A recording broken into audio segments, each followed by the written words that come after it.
Welcome to Stocks in Translation, broadcasting from the New York Stock Exchange. I'm Jared Blickery, your host, and alongside me sits the intrepid Sydney Freed, the people's voice as you know her. A small request now. Please like, subscribe, and comment on Stocks in Translation on Spotify, Apple Music, Amazon, or YouTube.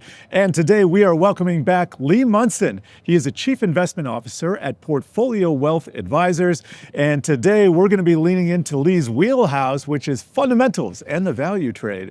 In that regard, our word of the day is multiple.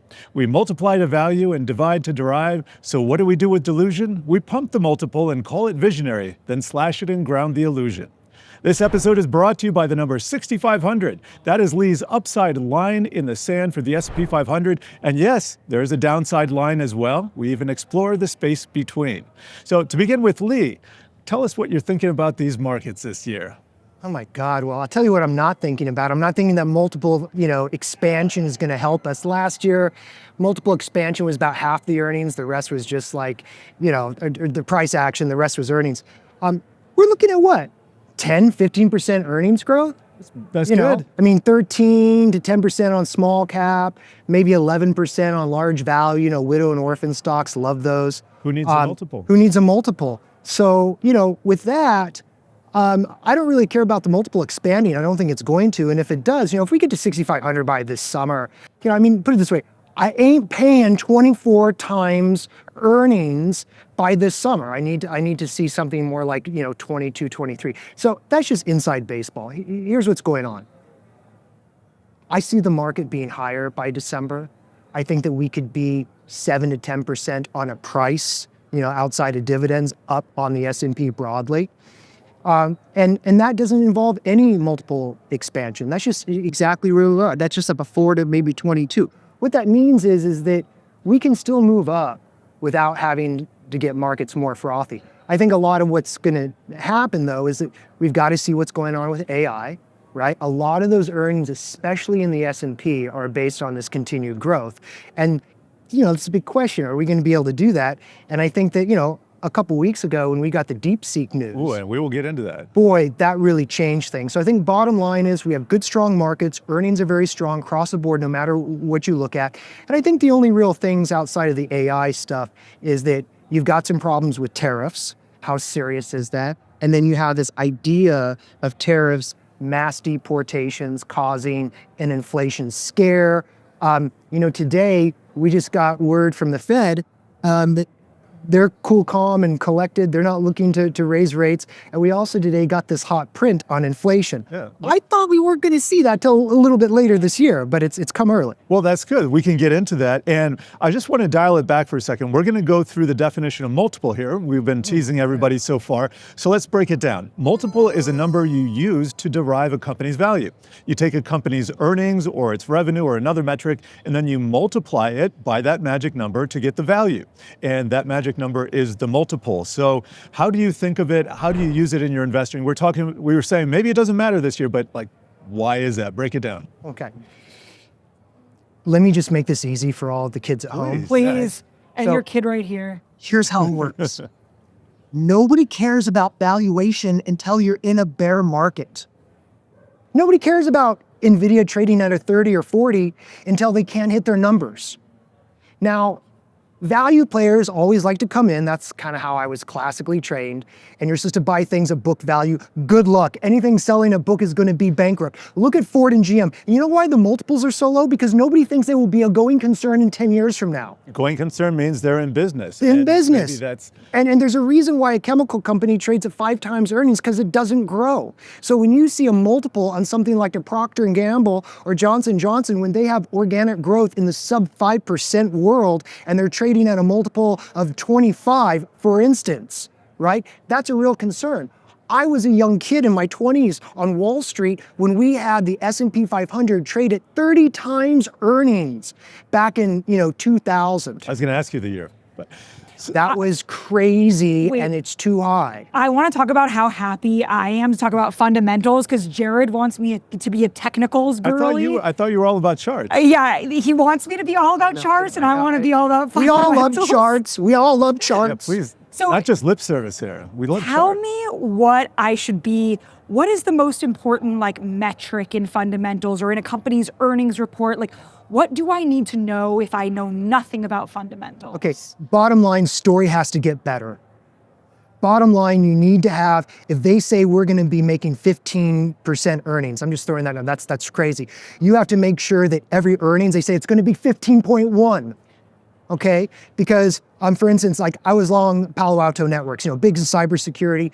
Last year they came out, they said, hey, we're not gonna be growing at the same, 18, 20%, it's gonna be slightly moderated because we're gonna do this or that. I mean, the stock just drops, right? So when you have a higher multiple company, and you have earnings growth or revenue or some little thing that the analysts weren't looking for, just a tiny little softness, you're gonna see an immediate 10, 20+% drop in the price and what that tells you is that the multiple was too high versus not having the story get better. So you can have, value stocks. They run off of bad news. Value stocks are buying something horrible and then waiting to just be crappy, right?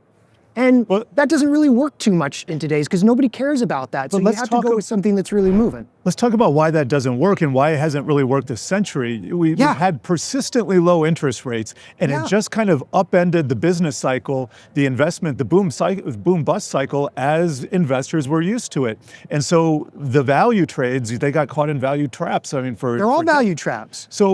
So how do you navigate it now? And let me just ask you this. Do you see things changing because we do have higher interest rates now? We were just talking with Peter Borsch about a change in the 30-year trend in interest rates. Does that factor in?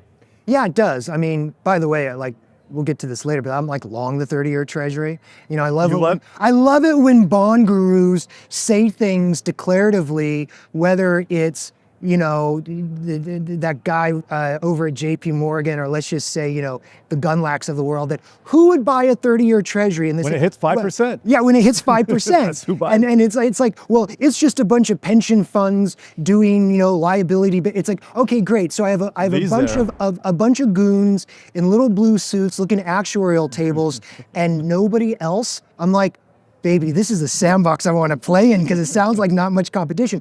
But the bottom line is, interest rates do matter.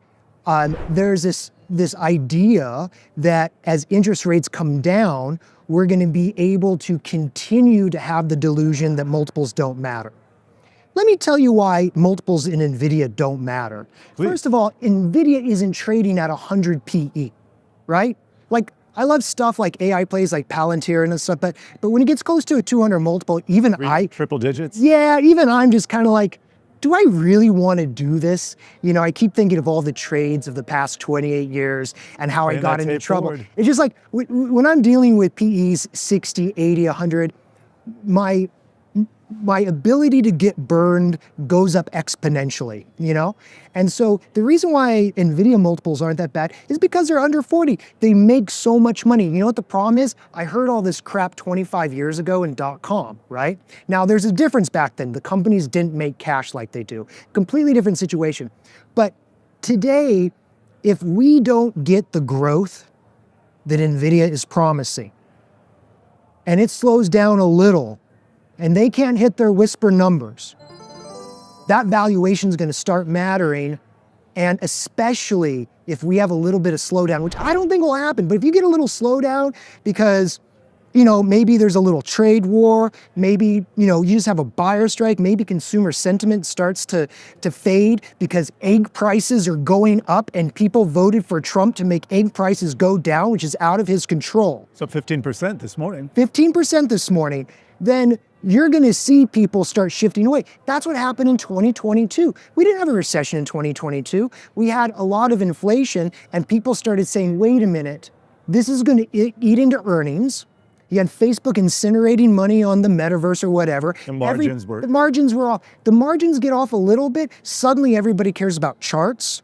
where the 200-day moving average is. And then the fundamentalists, they start saying, why are we paying 35, 40 times earnings when we can't hit our number? Guys And watching then it the goes down. charts are ahead of the game. I'll just add that. That's just because it's Jared watching the charts. That's what he wants okay. to say. Well, I I'm ahead love of it. charts, and I grew up with charts because, when you're not that smart, it's what you do first because, That's it's my sort of story right I there. love pretty pictures, and They're worth so many thousands of words. They're they, right they there. are, or is, I've got a great friend in the business who I've known forever, and she's mentored me for years. Her name's Helene Meisler, and she always says, I love when she says, I'm just a girl with a pencil, right? And it's like, oh, what she can do with that pencil. And so what I've learned is Charts by hand, yeah. charts, they're self-fulfilling prophecies, and they're just a visual representation of, is everybody in this trade making money?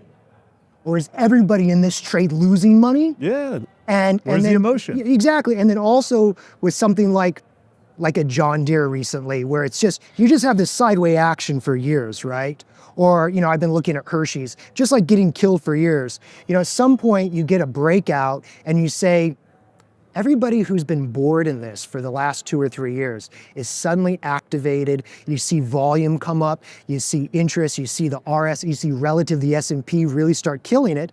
And that's what we're seeing in some of the value plays right now. You look at, look at John Deere. It's up big this year. There's various reasons why. I think it's because people think that these mass deportations are actually going to have a meaningful effect on agriculture, and we're going to need more autonomous vehicles to do X, Y, and Z.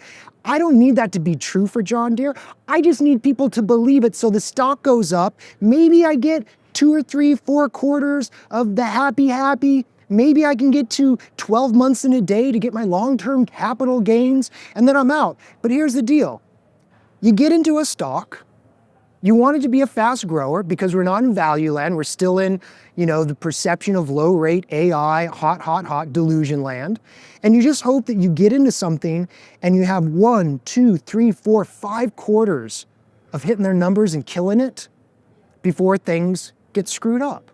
Well, you're speaking like a true trader here. I want to put you on pause for just a second. When we come back, we're going to be talking the magic levels in the SPOOs, that's the S&P 500, and we pit the big, boring banks up against a young, flashy upstart on today's Who Wore It Better.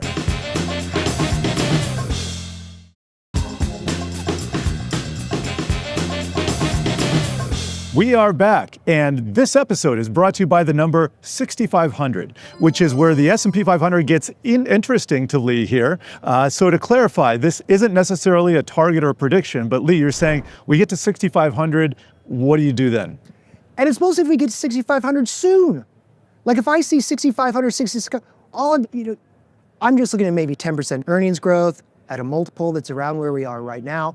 If we get there by, say, May or June, too early. Summer. Yeah, this summer, to me, the risks outweigh the reward. I'm probably going to rebound. See, right now, I'm overweight in stock. See, my clients are a bunch of retired, scientists and engineers out in New Mexico. So they don't care about cash. No. They want to be overweight risk. They want to be overweight risk, and Yeah. they want me not to screw it up. They're retired. They live out their assets. Very different than a young person trying to accumulate wealth. But let me tell you, I'm bullish right now. I'm overweight. I'm long the 30-year. I'm long and not wrong, and I'm excited. But if I see this market get to, say, 6,500 by the summer, you know what that means?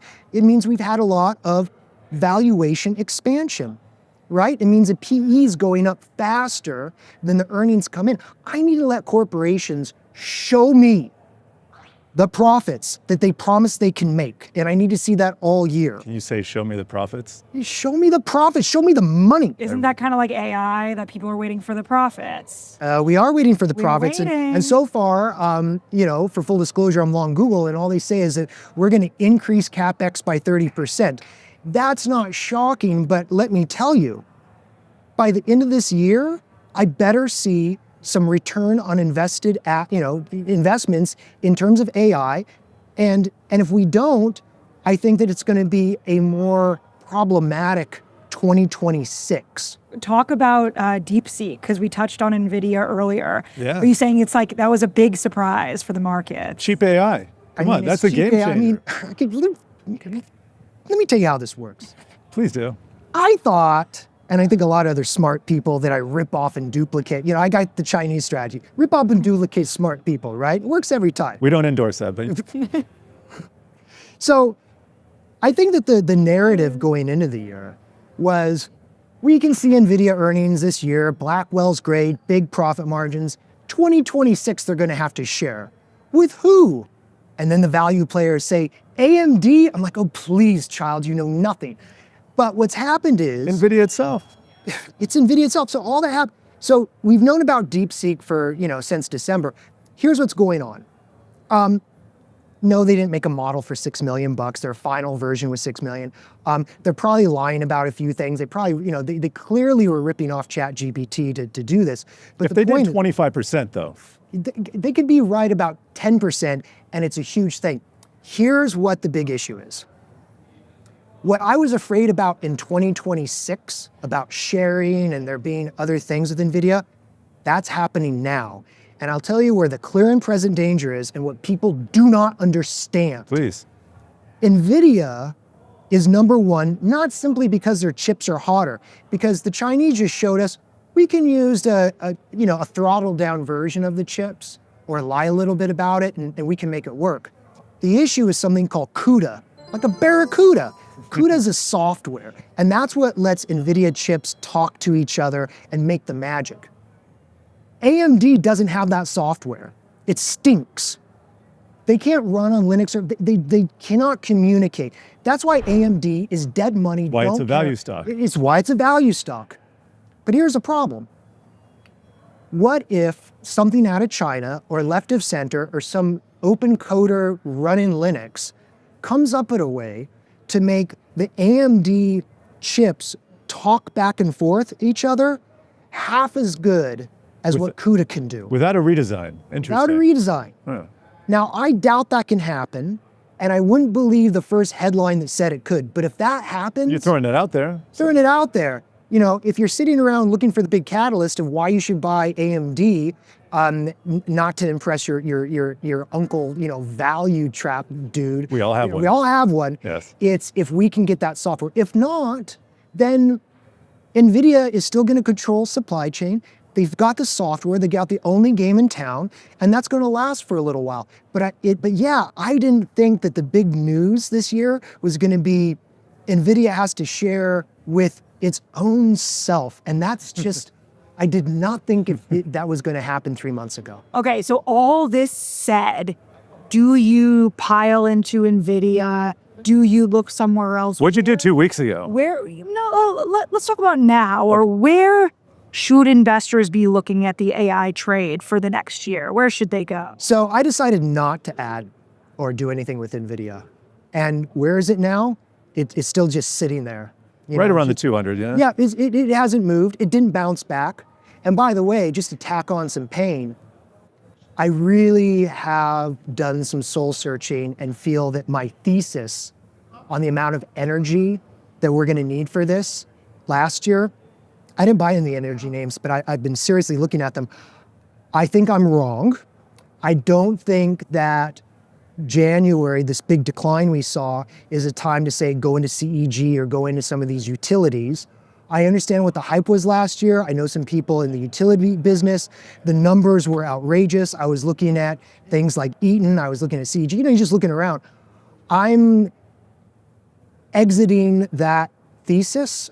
I'm not going to be playing any of those names because I don't believe now with DeepSeek we're going to have as much need for that. I think if you own NVIDIA, you can own it. They're going to still sell a lot of chips. They're the smartest people in the room right now, but I don't think that's where you're going to make the big money. I think you got to look at who's going to be able to provide bolt-on AI productivity tools right now. I think Microsoft paid too much for their infrastructure.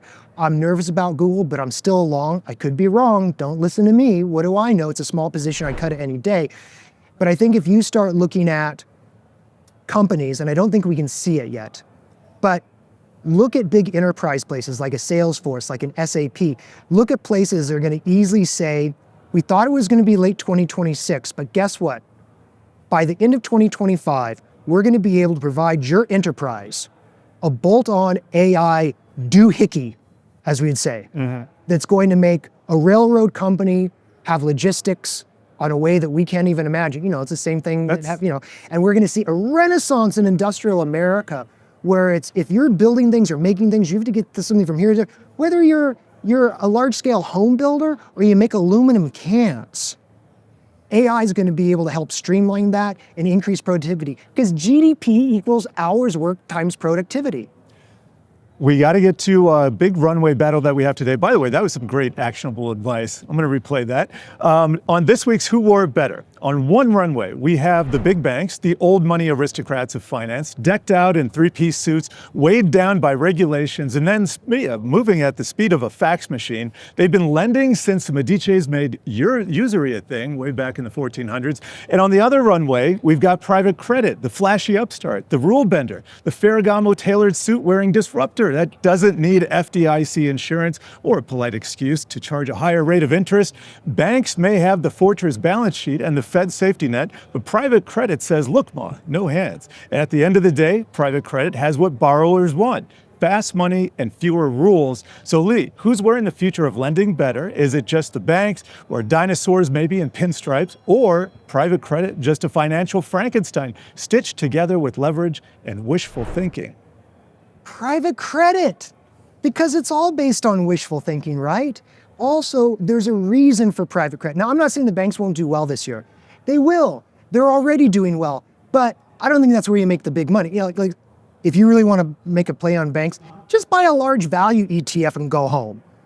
Private credit not only can move faster, not only was it nothing in 2008, now it's a major thing, but private credit has a market to sell all this crap.